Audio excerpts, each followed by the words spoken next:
황제를 움직인 여인, 여인을 지배한 수도승. 여러분, 오늘은 러시아의 마지막 황제 니콜라이 2세와 그의 황후 알렉산드라, 그리고 요승이라 불렸던 라스푸틴이라는 인물들이 거대한 한 나라를 망치는데 각각 어떤 역할을 하게 되는지 이야기해 보겠습니다. 나라가 망하는 데에는 반드시 이유가 있습니다. 어느 날 갑자기 하룻밤 사이에 제국이 사라지는 일은 없습니다. 역사는 늘 조용히 시작됩니다. 처음에는 아주 작은 균열 하나, 아무도 신경 쓰지 않는 선택 하나, 이 정도쯤이야 하고 넘겨버린 결정 하나에서 비롯됩니다. 전쟁 때문일 수도 있고 가난 때문일 수도 있으며 외부의 적 때문일 수도 있습니다. 그래서 우리는 나라의 몰락을 이야기할 때 늘 바깥을 먼저 바라봅니다. 하지만 오늘 이야기할 러시아 제국의 최후는 그런 설명만으로는 부족합니다. 이 거대한 제국은 강력한 적에게 패배해서 무너진 것도 아니었고 혁명가들에게 하루아침에 쓰러진 것도 아니었습니다. 러시아는 이미 오래전부터 안에서부터 서서히 무너지고 있었습니다.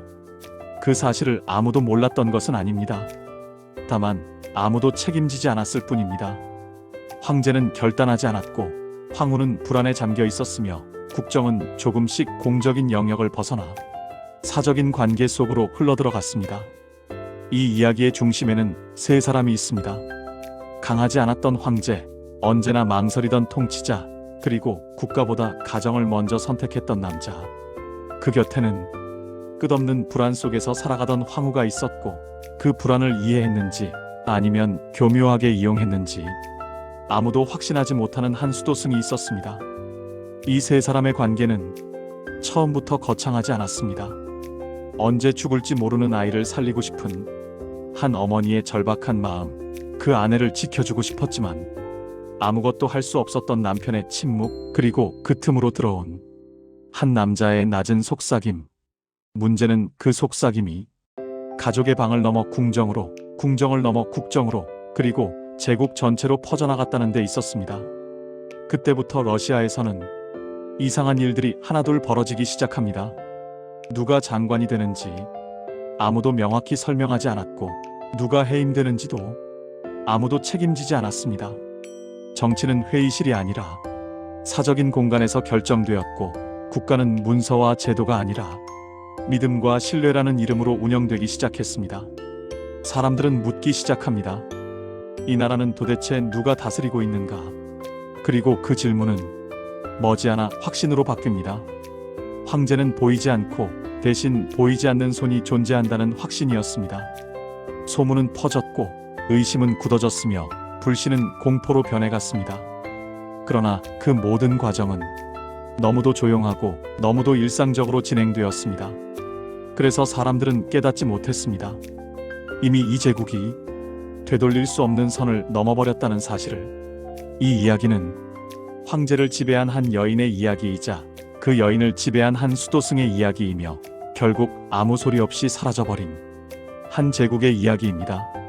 오늘의 이야기는 러시아 제국이 어떻게 망했는지를 설명하려는 것이 아닙니다. 그보다 더 중요한 질문, 어떻게 스스로를 무너뜨렸는지에 대한 이야기입니다. 1장, 나는 황제가 될 준비가 안 됐다. 1894년 러시아 제국. 당시 유럽에서 가장 넓은 영토를 가진 나라, 수천만 명의 백성을 거느린 거대한 제국의 황제 알렉산드르 3세가 갑작스럽게 세상을 떠납니다. 공식 사인은 신장질환. 하지만 누구도 그 죽음을 예상하지 못했습니다. 황제는 아직 40대였고 러시아는 여전히 강력한 전제군주 국가였습니다. 문제는 그 다음이었습니다. 황제의 뒤를 이은 사람은 26살의 장남 니콜라이 알렉산드로비치, 훗날 우리가 니콜라이 2세라 부르게 되는 인물입니다. 그는 어릴 때부터 황제가 되기 위한 혹독한 교육을 받지 못했습니다.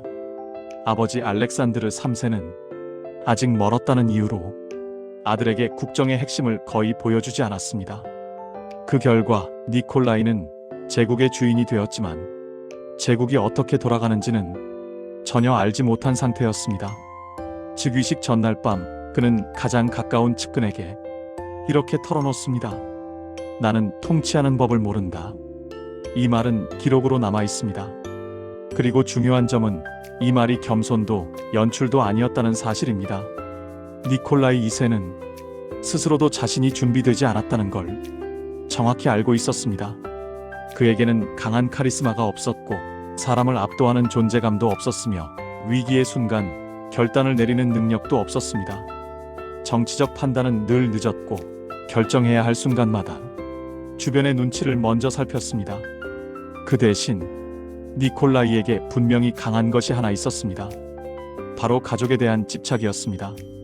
아내와 아이들, 특히 훗날 태어날 아들에게 대한 애착은 국가보다 앞섰습니다. 또 하나의 특징은 책임을 회피하는 태도였습니다. 문제가 생기면 누군가의 조언을 기다렸고 조언이 엇갈리면 아무 결정도 하지 않았습니다. 마지막으로 가장 치명적인 특징은 현실을 외면하는 성향이었습니다. 그 시기 러시아는 겉으로 보기엔 거대한 제국이었지만 안에서는 이미 심각하게 흔들리고 있었습니다. 농민들은 여전히 가난에 시달렸고 토지를 요구하며 폭동을 일으켰습니다. 도시에서는 산업화가 진행되며 노동자들의 불만이 쌓여갔습니다. 귀족 사회 내부에서도 권력과 이권을 둘러싼 갈등이 깊어지고 있었습니다. 하지만 황제는 이 모든 문제를 직접 마주하지 않았습니다. 니콜라이 2세가 반복해서 내뱉은 말은 항상 비슷했습니다. 신이 알아서 하실 것이다. 그에게 이 말은 위로이자 변명이었고 결정을 미루기 위한 가장 편리한 문장이었습니다. 그리고 훗날 이 말은 단순한 신앙 고백이 아니라 러시아 제국을 파멸로 이끄는 가장 중요한 복선이 됩니다. 왜냐하면 신에게 맡긴다는 말은 결국 아무도 책임지지 않겠다는 뜻이었기 때문입니다. 그리고 그 빈자리는 곧 다른 누군가에 의해 채워지게 됩니다. 다음 장에서는 이 황제의 곁에 나타난 한 여인, 알렉산드라 황후의 이야기가 시작됩니다. 이 장, 불안에 사로잡힌 황후, 니콜라이 2세 곁에는 독일 태생의 황후 알렉산드라가 있었습니다. 본명은 알릭스, 영국 빅토리아 여왕의 외손녀로 유럽 왕실의 혈통을 그대로 이어받은 인물이었습니다. 겉으로 보기에 그녀는 교양 있고 신앙심 깊으며 품위 있는 황후였습니다. 그러나 궁정 안에서의 알렉산드라는 늘 불안에 휩싸여 있었습니다. 그 이유는 단 하나, 황위를 이어갈 아들이 없다는 사실이었습니다. 딸은 4명이나 태어났지만 러시아 제국은 여전히 남자 후계자를 기다리고 있었습니다. 황후는 아이를 낳을 때마다 기대와 실망을 반복했습니다. 궁정에서는 속삭임이 퍼졌고 귀족들은 조용히 불안을 키워갔습니다. 황후 스스로도 이 문제가 단순한 가정사가 아니라 제국의 존망과 연결되어 있다는 사실을 누구보다 잘 알고 있었습니다. 그러나 1904년 마침내 기다리던 아들이 태어납니다. 황태자 알렉세이. 궁정은 환호했고 황후는 신이 기도를 들어주었다고 믿었습니다. 하지만 기쁨은 오래가지 않았습니다. 알렉세이는 작은 상처에도 피가 멈추지 않는 혈우병을 앓고 있었습니다. 당시에는 치료법도 없었고 병의 원인조차 명확히 알 수 없었습니다. 황후는 공포에 빠졌습니다. 언제 죽을지 모르는 아이, 그 사실을 알릴 수도 없는 현실. 제국의 후계자가 언제든 사라질 수 있다는 두려움은 알렉산드라를 완전히 무너뜨렸습니다. 그녀는 점점 의사보다 신을, 정치보다 기도를 의지하게 됩니다. 정교의 신앙은 이제 단순한 종교가 아니라 불안을 붙잡는 마지막 끈이 되었습니다. 황후는 신비주의와 예언, 기적을 말하는 사람들에게 귀를 기울이기 시작했습니다. 바로 그때 한 수도승의 이름이 궁정 안에서 조심스럽게 오르내리기 시작합니다. 시베리아에서 왔다는 남자, 치유의 능력이 있다는 소문, 황태자의 병을 낫게 했다는 이야기. 그 남자의 이름은 그레고리 라스푸틴이었습니다. 알렉산드라는 이 남자를 만나기 전부터 이미 그를 믿을 준비가 되어 있었습니다. 두려움과 절망이 만든 틈, 그 틈으로 라스푸틴은 아주 자연스럽게 들어오게 됩니다. 그리고 그 순간부터 러시아 제국의 운명은 조금씩 다른 방향으로 움직이기 시작합니다. 3장.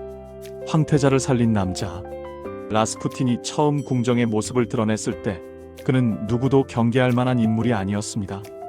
초라한 옷차림, 정제되지 않은 말투, 수도승이라기엔 지나치게 거칠고 귀족이라기엔 전혀 어울리지 않는 남자였습니다.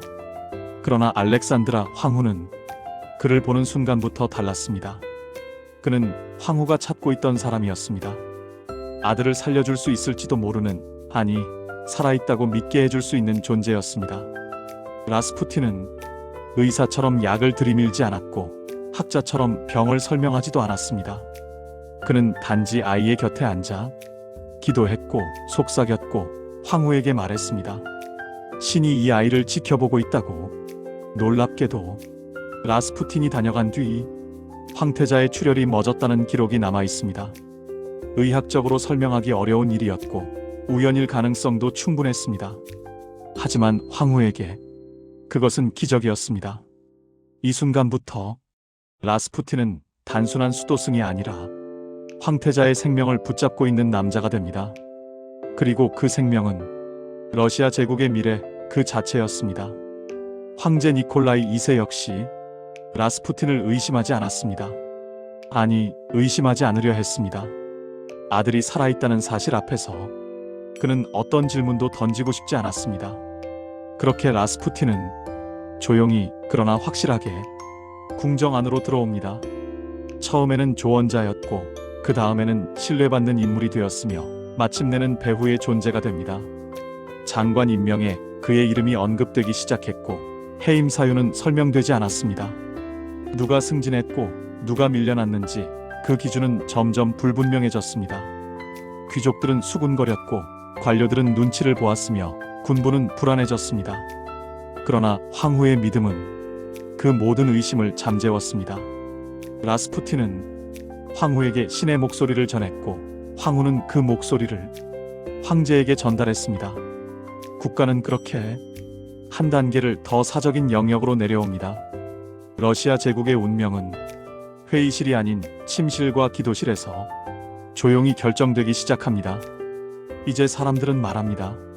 러시아를 다스리는 것은 황제도 황후도 아닌 그 수도승이라고. 그리고 그 말은 과장이 아니게 됩니다. 사장. 수도승을 둘러싼 추문과 공포. 라스푸틴의 영향력이 커질수록 궁정 안의 공기는 빠르게 변해갔습니다. 그는 더 이상 숨어있는 인물이 아니었습니다. 사람들은 그의 이름을 낮은 목소리로 말했고 그 이름에는 항상 두려움과 혐오가 함께 따라붙었습니다. 라스푸틴을 둘러싼 소문은 점점 자극적인 방향으로 번져갔습니다. 술에 취해 거리를 활보한다는 이야기, 여인들과 문란한 관계를 맺고 있다는 이야기, 심지어 황후와의 부적절한 관계까지 공공연히 떠돌기 시작했습니다. 사실 여부는 중요하지 않았습니다. 중요한 것은 사람들이 그 이야기를 믿기 시작했다는 점이었습니다. 귀족 사회는 분노했습니다. 시베리아에서 올라온 정체불명의 수도승이 러시아 제국의 심장부를 차지하고 있다는 사실은 그 자체로 모욕이었습니다. 관료들은 혼란에 빠졌습니다. 정책의 방향은 하루가 다르게 바뀌었고 어제의 충신은 오늘의 반역자가 되었습니다. 누구도 자신의 자리가 내일도 안전할지 확신하지 못했습니다. 라스푸틴은 공식 직함도 법적 권한도 없었지만 그의 말 한마디는 장관의 생사를 좌우했습니다. 그것이 바로 공포의 본질이었습니다. 황제는 이 모든 소문을 알고 있었습니다. 그러나 그는 움직이지 않았습니다.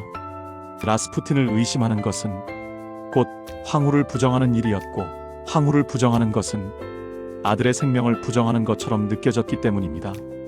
황후는 더욱더 라스푸틴에게 매달렸습니다. 세상이 등을 돌릴수록 그 남자만이 진실을 말해준다고 믿었습니다. 그 결과 궁정은 두 개로 갈라집니다. 라스푸틴을 배척하는 사람들, 그리고 그를 통해 살아남으려는 사람들. 러시아 제국의 중심은 더 이상 제도가 아니었습니다. 누구와 가까운가, 누구에게 미움을 샀는가가 모든 것을 결정했습니다. 그리고 이 불안정한 균형은 언젠가 반드시 무너질 운명이었습니다. 사람들은 점점 확신하게 됩니다. 라스푸틴이 살아있는 한 이 나라는 정상으로 돌아올 수 없다는 사실을. 5장. 그를 죽여야 한다. 1916년 겨울 러시아 귀족 사회 내부에서는 하나의 결론이 조용히 공유되고 있었습니다. 라스푸틴이 살아있는 한 이 제국에는 미래가 없다는 결론이었습니다. 전쟁은 이미 최악으로 치닫고 있었고 전선에서는 병사들이 쓰러져 갔습니다. 그러나 황제는 전장을 떠나지 않았고 수도 페트로그라드에는 황후와 라스푸틴만 남아 있었습니다. 장관은 수시로 바뀌었고 군수 계획은 혼란에 빠졌으며 국가는 방향을 잃었습니다.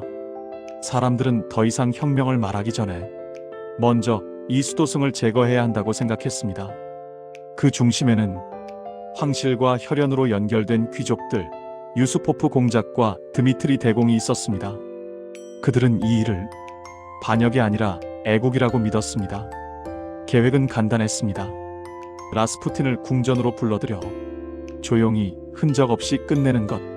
그날 밤 라스푸틴은 아무런 경계심도 없이 유수포프의 궁전으로 향합니다. 술과 음식 그리고 여인이 기다리고 있다는 말에 그는 웃으며 들어섰습니다. 독이 든 케이크와 포도주가 탁자 위에 놓였습니다. 치사량이 넘는 독이었습니다. 하지만 믿기 힘들게도 라스푸틴은 쓰러지지 않았습니다. 그는 웃었고 노래를 불렀으며 아무 일도 없다는 듯 자리에서 일어났습니다. 공포에 질린 귀족들은 총을 꺼냈습니다. 첫 발이 울렸고 라스푸틴은 쓰러졌습니다. 그러나 잠시 후 그는 다시 일어났습니다. 피를 흘리며 괴물처럼 계단을 기어 올라왔습니다. 그 순간 이 일은 암살이 아니라 악몽이 되었습니다. 추격 끝에 여러 발의 총성이 울렸고 마침내 그는 완전히 쓰러졌습니다. 시신은 묶여 차가운 네바강에 던져졌습니다. 며칠 뒤 발견된 시신은 사람들에게 또 다른 공포를 안겼습니다.